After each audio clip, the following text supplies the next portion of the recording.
Pivot 2023 in Calgary, where it is a cooler fall day. A couple of days ago, we were in the 20s. Now we're back down to the single digits, so typical Calgary fall weather.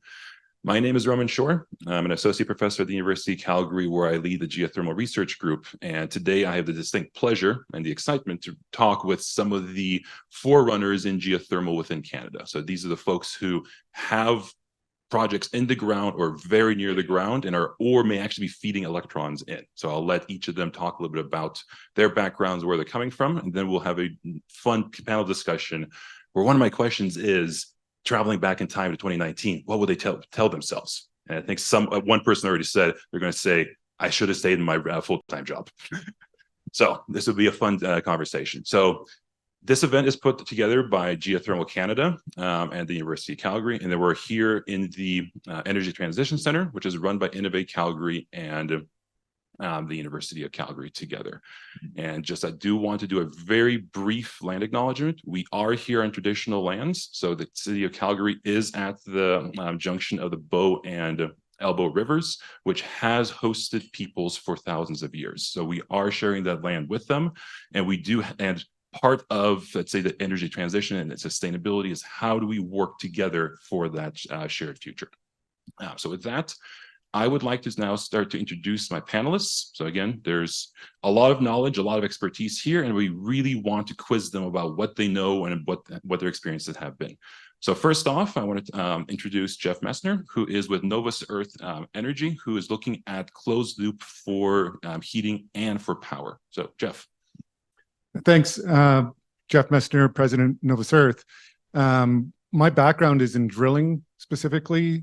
I spent 12 years on drilling rigs and then a couple of years in downtown Calgary before getting into the geothermal space. So that's my understanding. And then just getting into the geothermal world, what our project in Hinton, which we're calling Latitude 53, we're doing a direct use instead of making electricity. We have the energy that could be making electricity, but we're deciding not to. That might change in the future, but right now that makes the most sense for us.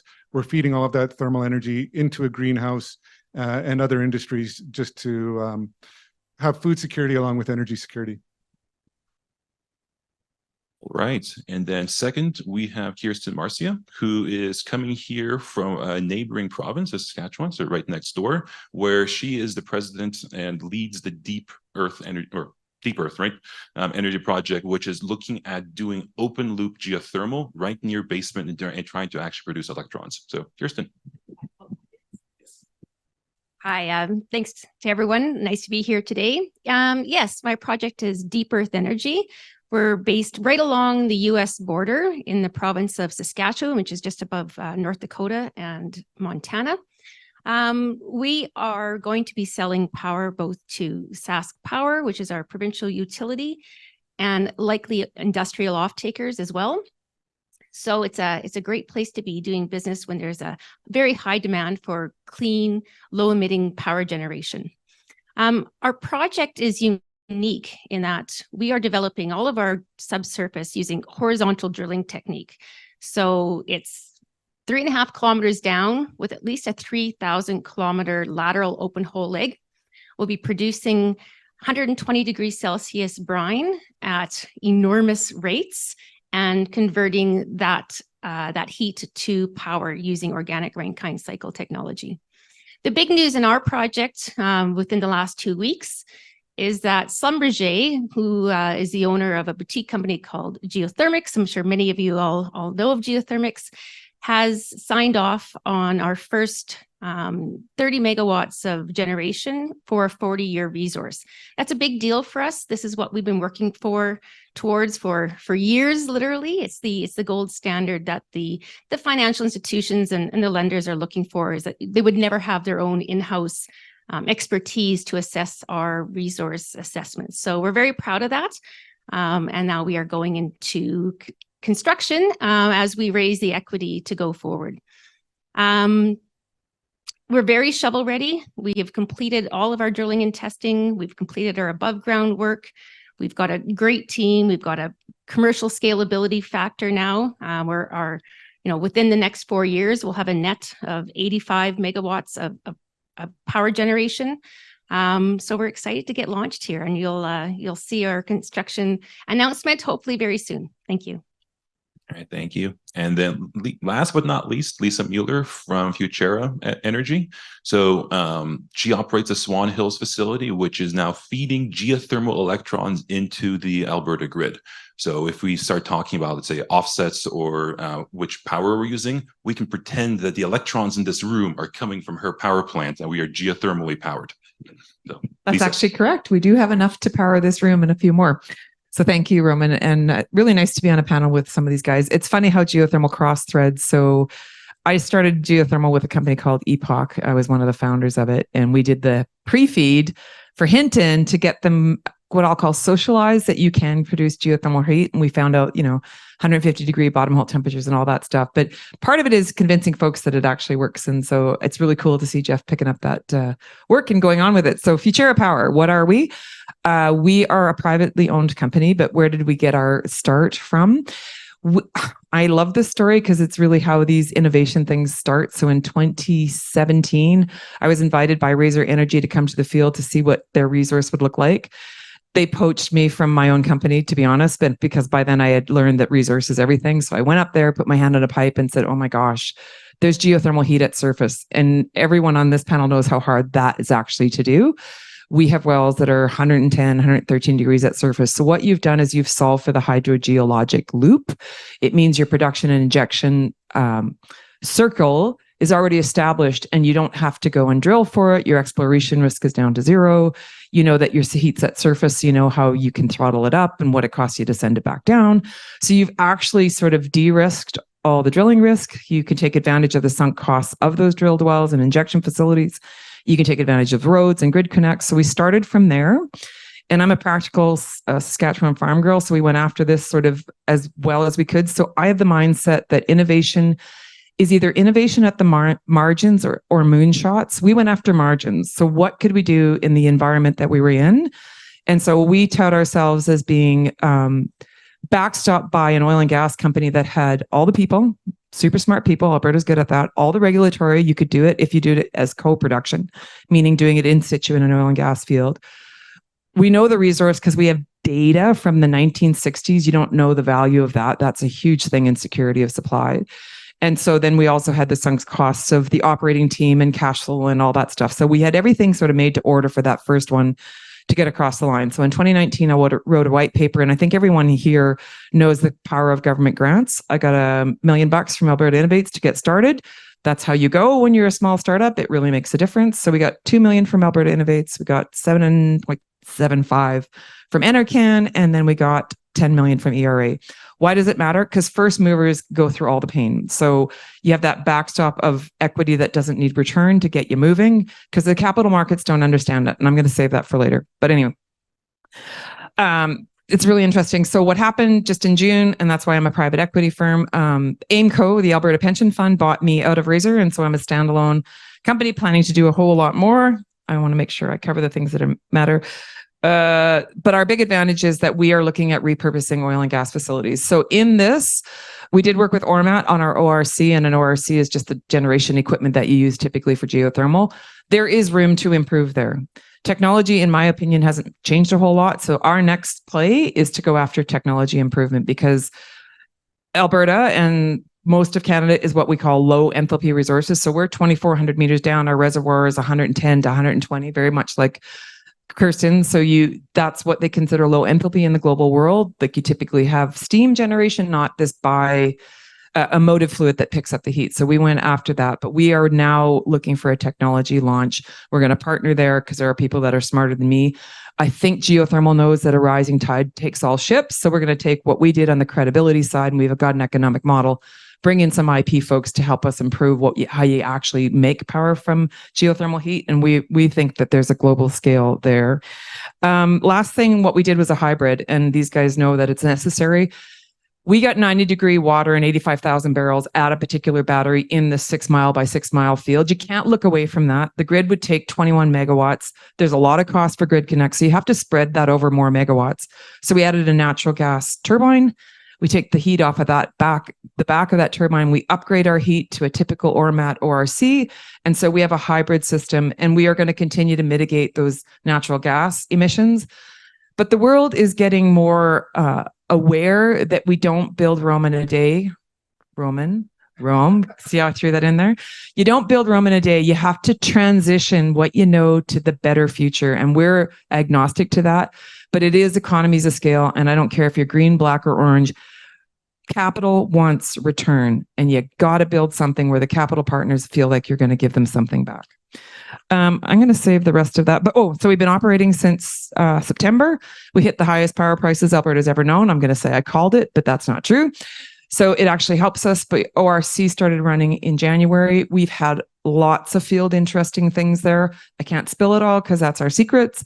But we are running today. And if you go to the ISO website, you can see electrons to the grid. And we are the first in Canada to do co-production at scale on grid. And we're very, very proud of that. That's, I think, 5 minutes. Yep. Maybe a little bit more. I can put a lot more words out, but we'll save it for the questions. No, thank you so much. So thank you to the three of you for agreeing to be on this. So what I really want to do is I want to dive a little bit into your journey about how you've gotten from putting your hand on that hot pipe to actually having those electrons flowing. And that journey along there. So I want to go down the row again. What was something that was harder than you expected? And what was something that was easier than you were expected in your journey so far? And I almost feel as if Lisa wants to go first on this one. Pass the mic if you want me to. Okay. What was the hardest thing? Well, everything, if I'm going to be honest, everything's hard. If you want to do innovation, you better be prepared for that. It's just a resilience and a spirit. I've been an entrepreneur since the day I was born. You have to find the will in you to know that what you're trying to do is going to have an outcome. And when it gets really tough, you just can't quit. The hardest part by far, though, is the money. And I hinted at that. So this is where first movers have to have grants. And I don't mind that the federal government and the provincial government understands that and is giving cash out. And I know you guys probably have grant applications, so that's critical. It's equity that doesn't expect return. And that's what happens because we are in the R&D space. But here's what happened to us. So we were in an oil and gas facility building a green power outcome. So the oil and gas guy said, well, you're boring. Utility returns don't mean anything to us because there's too much risk in oil and gas. You're not good enough for us. And we had 16 to 20% IRRs, depending on your assumptions around power. The green guy said, oh my God, I'm not touching anything in an oil and gas facility. Because you got to remember back in 2019, ESG was, oil's dead tomorrow. And with the war in Ukraine, that's tempered a bit. So we were just in the ether. There wasn't a thing called a transition fund. So you go to them and you have no data to prove that your economics actually makes sense. So that's why we feel we have such advantage with a year's worth of production data. That's what they want to finance on. And typical industry wants to have 10 years of data. So it's still not easy, but by far, money's the hardest. And it's about return. Yeah, 100% agree, Lisa. The money's the hardest. It's a new industry for Canada. People are not 100% comfortable with it yet. Fortunately, we can look to the States, as the global leader in geothermal power production, but that comfort doesn't necessarily transfer to Canada. And we have different resources here in Canada as well. So some of the journey that our project went through certainly was from the perspective of just that we have a deep Western Canadian Williston Basin. The Williston Basin, the Western Canadian Sedimentary Basin, is deep right where we are. There's nothing fancy about what's going on. The oil and gas industry drilled, thousands and thousands as well. And in Saskatchewan, all of that data becomes public in about a year and a half. So it was a unique situation where we could go exploring using public data that was all pointing to, well, no surprise, the deepest part of the basin. So my background is mining and junior resources, a little bit of oil and gas as a well site geo. But of course, the first thing that we needed to look at was how are we going to stake this ground? We don't have geothermal claims in Saskatchewan. And so, one of the easy things that we experienced was how great it is to work in a strong regulatory environment where our province of Saskatchewan said, listen, we've got something that's used in potash mining. It's called a lease of space agreement. So we've got almost 100,000 acres of subsurface land that is leased from the Crown, from the province of Saskatchewan, where we're literally leasing the pore space. It was a very unique, very seamless way of securing that land and not being competitive with the oil and gas industry. So in Saskatchewan, we've got our potash resources, oil and gas resources, and we're at the very base of that. So it's a unique situation where we can all play in the same sandbox, and not have any negative impact. In fact, we wouldn't even know our resource existed if it weren't for the oil and gas industry. So, that's our pathway to get here. We knew that there was a resource there. We of course struggled for many years to raise the capital to actually prove that resource was there with a test well. So funding came in place through Natural Resources Canada very significantly. At that point, it was 25 million. And that was the inflection point that unlocked the investor risk tolerance to invest it in our discovery well. Of course, since then, we've done a ton of more testing. Of course, now very proud of our geothermics report. If I look back to 2019, though, it was December of 2018 when we drilled our discovery well. So it came online. We were excited about the drill stem test, but corrosion. So this is this thing that has just plagued us with challenges. If you'd asked me back then, we should have spent more time on the corrosion. We were informed. We were under the understanding that we would be able to protect our wells with corrosion inhibitor. And once we lab tested, that was a hard no. It was not going to happen. So we really did actually change our whole well design, our costs, and in some cases, to some point, our whole business case of how we were going to economically develop these projects. So that, the easy thing, I guess, was a regulatory environment, just paving the way. Hard thing, of course, finance and darn corrosion. Yeah, I'm going to piggyback off of both Lisa and Kirsten. The money we're going through right now, I think we have really good momentum. Things are going well, and I think it's probably because of people like Lisa and Kirsten that have sort of set the path for us on a lot of things, as Lisa said before. Part of the grants as well, just going into the finance part, when the government gives you a grant, they go through the due diligence, which then makes it easier for the capital markets. So that helps as well, just getting the capital and getting the support from the government. I'd say the easiest thing that we found is the support from the oil and gas community. I find that oil and gas are energy people, and energy is energy. So whether it's geothermal, I mean, it's working in their space. I can't say that they have the same feelings for wind and solar, but in the geothermal space, oil and gas is still something that everyone is very interested in and supportive. And there's a lot of collaboration between all the geothermal groups, a lot of collaboration with oil and gas companies. And I found that's really endearing and sort of helped us move along a little bit quicker. Really great points there. So funding, one big one, data as well. So just a quick shout out. I know that on the Pivot side, Project Interspace right now is developing that geothermal atlas for the entire planet, because not all jurisdictions are as lucky as we are here in Canada, where data becomes public. So Alberta, Saskatchewan, all data becomes public. In many other places, that data remains private. So how do you now try to develop these resources there? But that's a complete aside. All right. So all of you seem to be 2018, 2019 seems to be that point at which stuff happened. There's like, if you look at the multiple timelines, that's that little split where we go, the geothermal timeline starts. So imagine you could travel back to right at that point when your project is starting, 2018, 2019. What would you tell yourself? What piece of advice would you give yourself? You go opposite of Jeff. Yeah, so we kind of started in 2020. Our actual formation of our company was in 2021. So 2019 was a bit early for us. I had no intention of starting this company, to be completely honest. COVID kind of forced my hand into this. It was tough. So I tell a lot of people now that if I could go back, I probably wouldn't do it again. And it's because I didn't know the things that I know now. But now that I've gone through it, I would do it again. So it's kind of one of those weird things. I'm sure all entrepreneurs kind of get the same thing. There's a lot of things that you have to deal with starting your own company.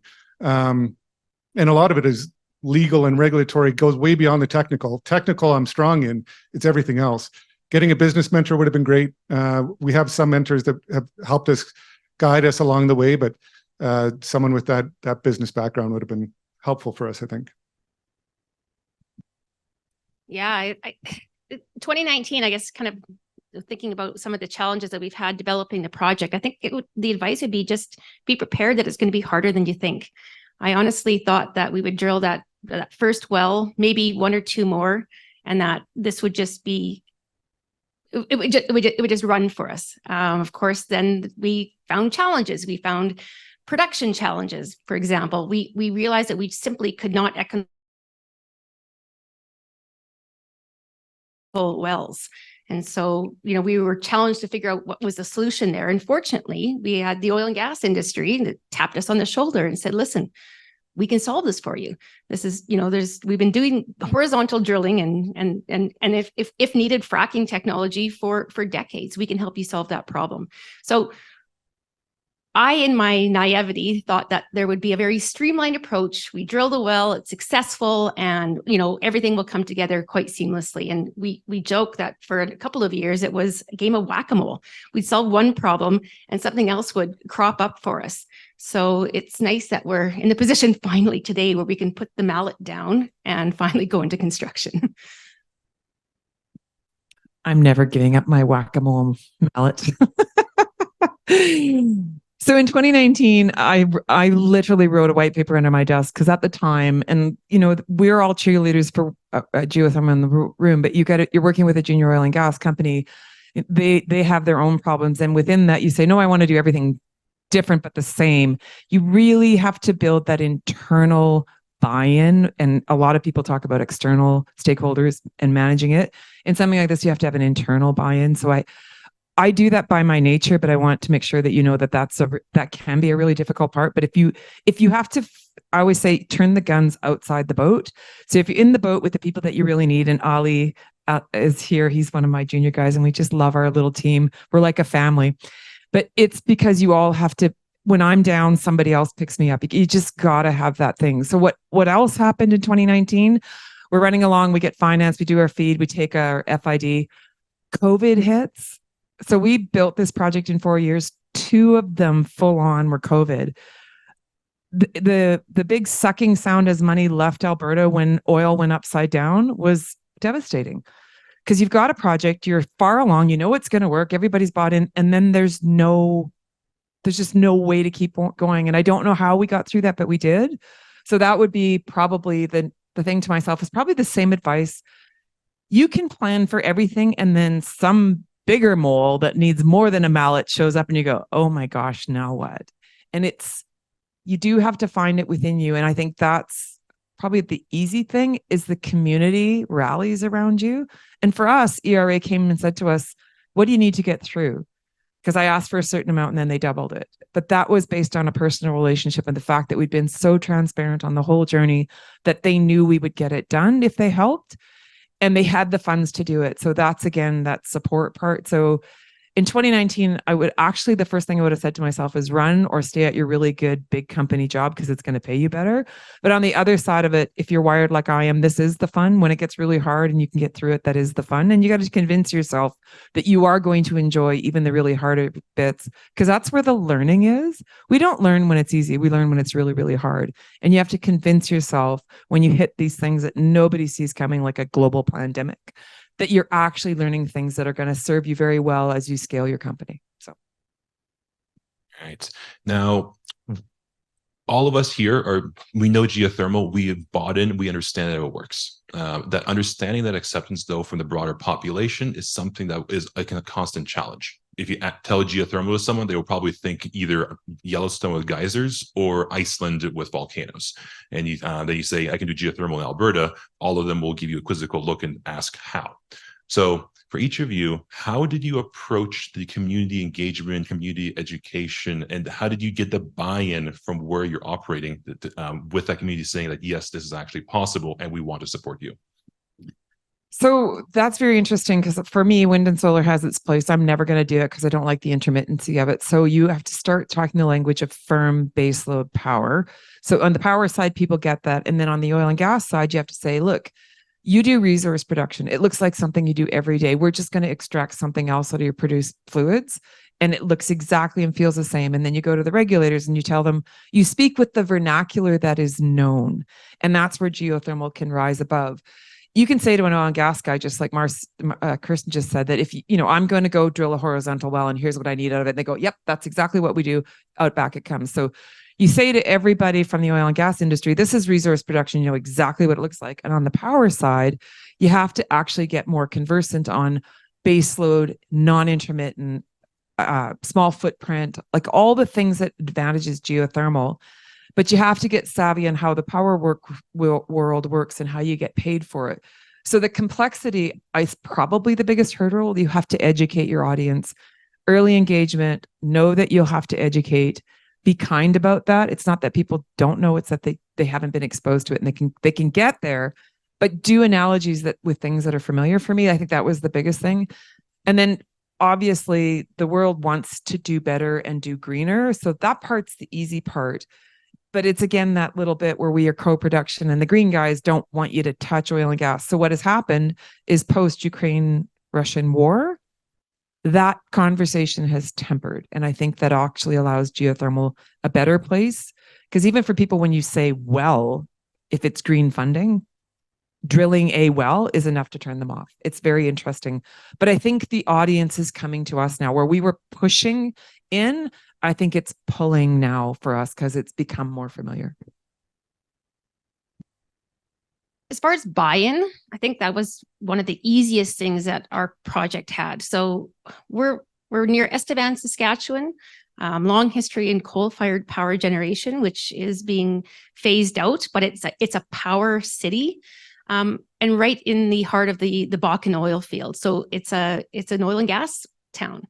So the whole idea of having an opportunity to generate baseload power using, let's call it conventional oil and gas drilling, there was enormous support and enthusiasm. You got to remember, anything that we're doing subsurface is, it's all the same service industry that is working for oil and gas. So there's enthusiasm that there's an energy diversification opportunity where, they're being championed on a clean energy project for the first time ever. And that it's their expertise, it's their know-how. It wasn't my idea to drill horizontal wells, but if I can get cocky, I think that whole horizontal well design in these deep sedimentary basins is going to crack the code around the world for similar basins. It's that ability to actually produce fluids at economic rates in these lower temperature resources. And that came from the oil and gas industry to do that. So the buy-in was great.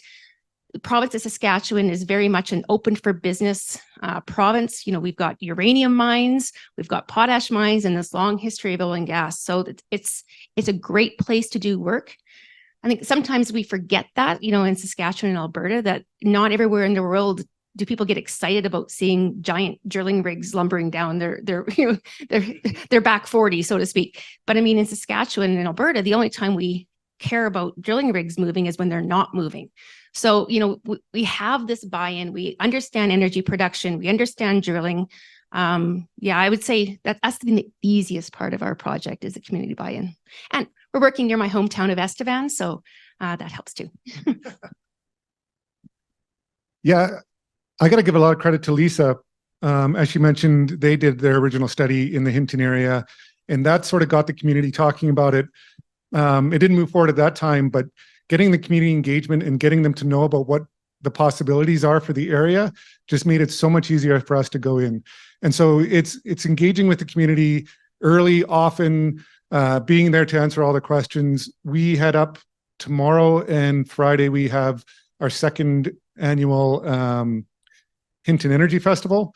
And we get, it's not just renewable energy. We have tourmaline there. We have the coal companies, lumber mill. We're just a part of the energy mix. And that's what we're trying to present to the community, is that we're not trying to replace anything. We just want to be another part of the community. So we have a community relations person that lives in Hinton. We also have an Indigenous relations person that lives in Hinton, and they're there all the time to be answering questions, engagement with the media, just being available to answer any questions and concerns. And that's really important. Alberta's easy, as we've kind of talked about, because it's oil and gas, basically. Hinton is very much an oil and gas community. As we get into other areas, it's going to be interesting to see what happens. But I think engaging with the community early is the answer. You don't want to get a project shovel ready and then go to the community and be like, what do you think of this? I think you have to be engaging them way before that point. And that's what we're doing on some of our other projects that we're looking at in Eastern Canada and outside of Canada as well. Engage early, engage often.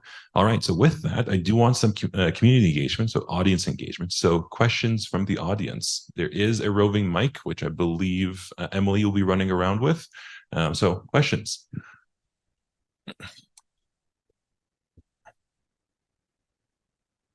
Yes. And when you ask your question, briefly name and company. Sure. My name is Harris Switzman. I'm with the Calgary Airport Authority. We're working closely with Roman and a few others to sort of understand the potential for geothermal, like for obviously the airport, but also urban areas largely. I guess my question is really about that, which is, a lot of what you have been talking about is projects that are happening kind of in more rural contexts where we're traditionally doing oil and gas development. Do you see a potential, or maybe just comment on your thoughts on bringing that technology to more of an urban area and what that might look like? Yeah, I mean, I think the urban and the connection between the municipalities is really important. And it's one thing that we're trying to focus on. Getting into the regulatory with being in an urban environment becomes a little bit harder, especially with H2S in and around the Calgary area. As Roman knows, at the U of C, I'm sure it's the same thing at Calgary Airport. So there are some hurdles that need to be sort of overcome. We're trying to do that with our process of our closed loop, that we wouldn't get any H2S. We are in an H2S formation that we are in Hinton. And so that's one of the things we're trying to prove as well. I don't have anything to add. So this will piggyback on the work that I did at Hinton, and you bring it forward. So as you go along and you do project development, you do start solving for those issues. So I sort of hinted at when we did the first project, to get it off the ground, we took basically zero technical risk. Off the shelf Ormat equipment, data was known, no drilling, nothing. We wanted to prove economics and regulatory because, in Alberta, there wasn't a regulatory pathway. So happy to say that we were really involved in the development of the Geothermal Resource Act. So now you actually can do geothermal anywhere. And they use the framework of the oil and gas business, so it's known. So you can do it anywhere if you can say that the resource interests you. The second thing is, as you go along, you realize that the current ORC equipment will work where it works, but we want to be global and we want to be everywhere. So live today, we're trying to paper that next technology step that solves for all the things that communities would worry about. And so what's the opportunity? It's actually global and massive. There's heat to heat, which is what Jeff's doing. Those economics are good, but they need proximal load and they need like a takeoff right there because it can't travel. Heat can only go so far. Heat to power, well, you need to do grid, and there's going to be a blend of both. But what we're trying to do is try to solve for low enthalpy, keep it small footprint, keep it simple, but do that direct to customer kind of look at it. And that's that next logical step.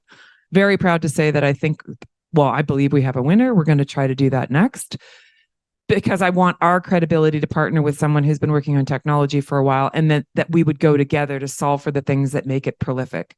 Because if you can build so cogen is the standard, 70% standard in the province of what can and does generate. Small modular reactors are going to have a place, but it's super expensive and it's hard to build because nobody wants it next door. There's a sweet spot right in the middle where I think geothermal can play. And it's base load, it's green, it's got all the attributes, but you have to make it commercial so that I can bring it to you in your residence. I can bring it to you at your industrial load. There's a solve there. And that's what our next project is, because that's what you do when you innovate. Find all the problems, stack them up, and then go solve for them. That's what innovation is. But we wanted the first one across the line so the banks would talk to us. And AIMCO bought us. So now we've got a top tier capital partner, because you also have to be able to fund the dream. Because I have a dream like forever about this, but you have to be able to fund it as you go. So for me, you do it in logical steps so that you can bring it to the airport authority. What a story that would be. Alberta's oil and gas industry morphing into that solve. that's a story that plays. But it doesn't just play in Alberta, because what Alberta wants to do is lead the world in doing this. And so if we solve for here, we can do it almost anywhere. Oh, absolutely. Other questions?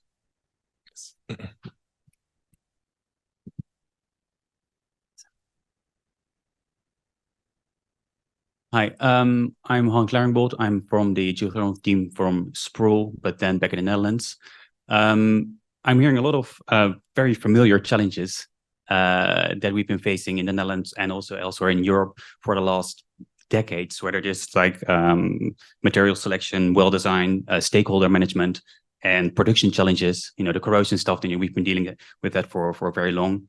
So I was wondering, how did you get yourself informed by these lessons learned and try to apply that to the work that you're doing here in Canada? So we actually recorded all the lessons learned in an actual document because it's really important. And that's how you go back and solve for it. Corrosion is an issue for sure. You're bringing up pretty ugly brines. Let's just be honest. We're 2,400 meters down, 8,000 feet. It doesn't come up clean water. I think everybody in the room probably knows that. So you got to solve for that. But again, we know that we've got oil and gas industry. So the other thing is, when you see all these problems, you don't have to invent all of it. There's some of it that is known that you can take from other industries and do it from there. So even when we went to the regulator early and we said, look, don't change your framework. It's known, you got staff, you got people in the field that apply it, tweak it. Because now we have the history to backstop our tweak of it. And so that's what I'm calling innovation at the margins. So solving for the things that come up is innovation at the margins. Find things that are known so you don't introduce technical risk technical risk is the thing that people won't fund. That's the part where I don't know that. I'm not touching that. So our next step is we solve for everything. Now we're ready for moonshot on technology. But again, even a clever design around the technology, so parts of it are known. Because that's really what it is. I'm Steel with Pride. Is that what it is? Where you do the innovation at the margins, you go looking elsewhere around the world to how they solved it. And I will tell you that what Ormat said when they started working with us, we're way smarter than we give ourselves credit for. Alberta has some of the best engineers and the best minds in the world. Don't doubt that. Go seek the mind that can solve, because I think it's out there at every turn. And I think Roman's job is to keep feeding the goat, make sure that we have some of the best engineering schools in the world too. We just don't give ourselves credit for that. Yeah, maybe I'll just build on that a little bit too, is that there's always going to be these learnings, but it's about sharing these learnings as well. And so, the partnerships that, you have with Roman, partnerships we have with PTRC in Saskatchewan and others is about making sure that those learnings are shared so that others, like you say, can be lifted by that we don't have to repeat these things over and over and over again. Yeah, I mean, we've got a playbook. It's trying to find that balance of, keeping your secret sauce, but also, when one project is doing well, it lifts other projects up as well too. So it's just finding this balance of making sure that we help enable other companies with our own learnings, but at the same time, you do have to protect your secret sauce a bit too. Yeah, I think you both covered it really well. We went over to the Netherlands and with Sproul and kind of visited and kind of got that knowledge. And then I just wanted to touch on that the collaboration between the geothermal groups in Canada has been great. And I kind of see it, if there's one geothermal company that fails, it hurts all of us. So we're very much that we can't let anyone fail. Absolutely. It's that collaboration that's key. One more question from the audience. I think I saw one. Bob Pearson, I'm a consultant, but I'm representing a geothermal startup. And one of the questions we have following your exact description of working, adapting what's already there is, and this may be for you, Roman, in part, is where is there a way to bring together people to collaborate on joint industry projects, not necessarily in fundamental research, which I think is reasonably well dealt with, but in that developmental phase that is adapting what we already know in oil and gas to a higher temperature or a greater volume or whatever. if we have questions in that space, where do we take them? Sure, the moderator will answer that one. So the way that the US did it is Utah Forge. So Utah Forge is a government-funded project where they're now trialing a lot of these technologies in the field. Here in Canada, we don't have that yet, but there will be discussion after the next session about a center of excellence in this area, which could be that spark to do this. Alternatively, once companies have projects in the ground, is opening up their facilities now that they've proven it to those types of technology demonstrations. There has to be a lot worked out, and let's say that risk, et cetera, but there could be that enablement from the companies that have already put something in to help that, say, that next company try something. Yeah, I'm gonna do a black-hearted capitalist view of that, because that's really what she meant about secret sauce. There will be the things that are free, and in Alberta and also Saskatchewan, when oil companies get data, they have to publish, but they don't have to publish what's in their well file. So there's a certain amount that you get in the public data, but there's a whole lot of stuff that you can't get unless you go to the producer. So I would say that one of the things we got to plumb was the operating data, and that, like, the historical, like, not the public data, but the stuff that's in a well file that nobody shares because it is their secret sauce. So even the way we're going to approach this IP thing, it's a collaborative thing to take what we know, take what they know, but join it up and make it rise up. But you do, and one of the faults, and I'm not going to be negative, but what happens often, it happened to me many, many times, people come in and they want you to give away your stuff for free. We just can't, because you need me to survive. So I've got to talk to your capital partner. Well, you can bet what they want from me. It's not to give it all away and not have a growth plan. So you have to approach these meetings. And I'm going to give you a lithium example rather than a geothermal. So when I was working at Razor, and we produce like 110,000 barrels a day, and some of it's brine rich, right? And we did the testing on lithium. Some dude walks in the first day and he goes, "You have to give me your water." And I said, "Oh, really? Do I?" "Yeah." He said, "I got your lithium rights, so you got to give me your water." I'm like, "Well, I'd be happy to talk to you about it, but I'm not giving you anything." "Well, I have the rights." I'm like, "Yeah, but you don't know what it costs me to lift that water. So when you know that, come back and talk to me." So it's the early collaboration. It's the way you approach things. I'm a farm kid from Saskatchewan. You got to come into these things that way to build the community around the idea that you have. Open, transparent, understanding that the guy on the other side of the fence has to make his business work too. So come in with the dual win. And I have a buddy at work that says, so a win-win isn't that you get the win, the hyphen, and the win. It's that everybody gets a win and you share the hyphen. But come in that way, because I believe that the data is there and the knowledge is there, but you're going to have to be open and honest about collaborating to get there, which sometimes comes at a fee. And that's okay, because progress is better than stopping because you can't do that.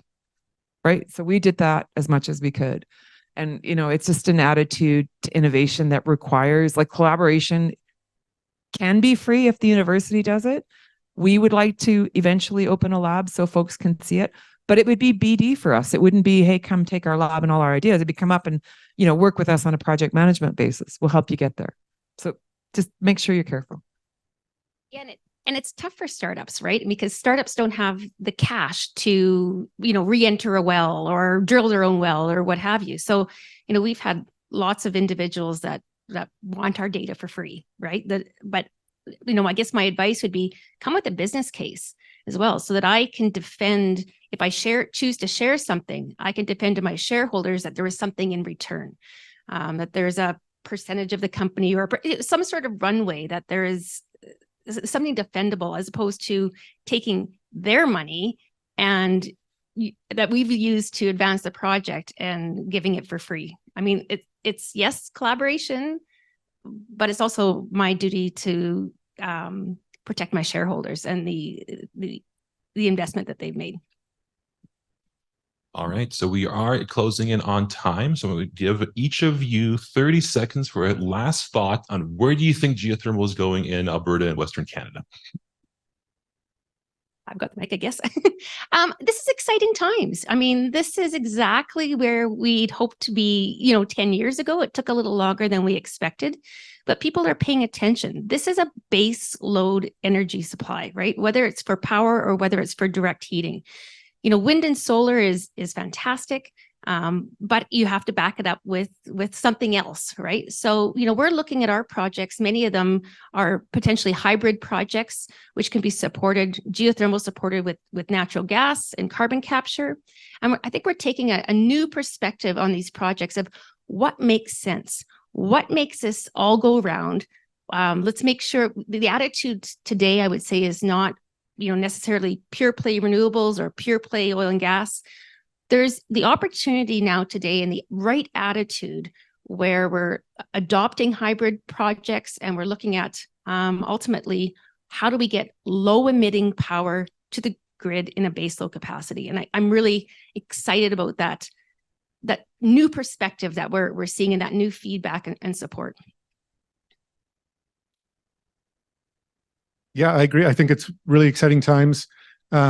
We found a bit of a niche, I'd say, that we're kind of trying to play in the direct use field, which opens up a lot more of Western Canada. And there's a lot more areas that we can go into. The sandbox is gigantic. And there's a lot of things that Canada can do, like the Netherlands has been doing forever, especially in the greenhouse and the food security space. And I think it's a really good spot that we want to be taking a part in. And I think Canada should be focused on that as well. I'm not going to take it away from electricity because we're finding that investors do like that part too. But yeah, it's really exciting times.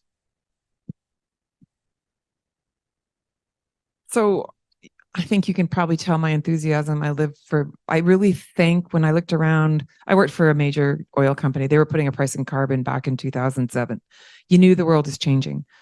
I think geothermal has a resonance in there now that we understand what baseload firm renewable can mean. And it's got crazy advantages.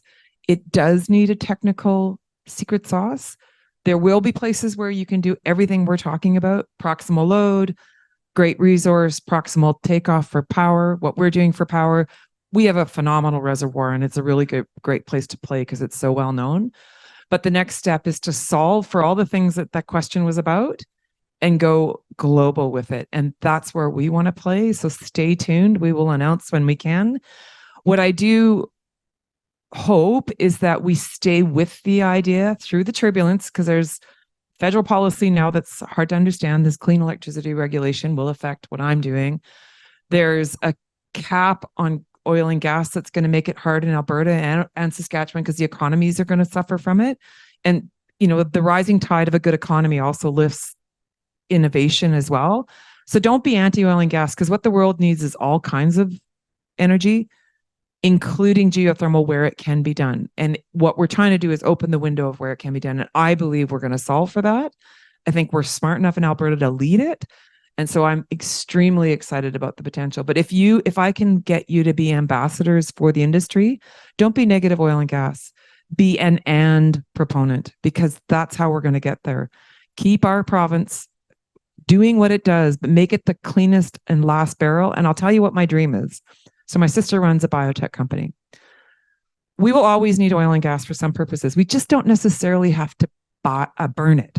It's only when you combust it that it has a problem. So what if you had a geothermal field, which is what I want to do, a whole net zero field that's producing power and oil and gas, but that oil is used as a petrochemical for my sister who's trying to solve for superbugs, but she needs a vial. She's making that plastic vial in Germany. Why is she doing that? We should be doing that here. So have that North Star vision. That's my dream. We're going to get there. I don't exactly know the timeline, but that's the dream. So oil and gas, we should be the last barrel standing in Alberta, but the cleanest barrel, and being rewarded for that. And geothermal absolutely is part of that mix. And on that bombshell, we end this panel. So Jeff, Lisa, and Kirsten, thank you so much for joining, and thank you to the audience for the questions. There will now be a few-minute break while we rearrange, and then we'll come back for a couple of startup pitches. Thank you again.